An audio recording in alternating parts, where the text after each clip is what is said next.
Hello বন্ধুরা, সবাইকে নমস্কার। সবাই কেমন আছেন? আজকে একটা নতুন ভিডিও নিয়ে আপনাদের মাঝে উপস্থিত হলাম। দেখুন, আমাদের পরিবারের ছোট্ট একটি সদস্য, যখন ওর বয়স ছিল একদিন, যদিও এখন অনেকটা বড় হয়ে গেছে, এখন আর ছোট নেই, এখন হাঁটাও শিখে গেছে।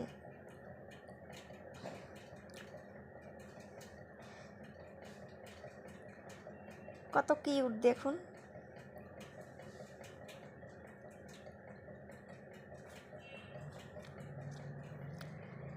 সবার যদি ভিডিওটা ভালো লাগে তাহলে একটা লাইক করে শেয়ার করে দিবেন। সবাই আমার পাশে থাকবেন। ধন্যবাদ। সবাই সুস্থ থাকুন, ভালো থাকুন।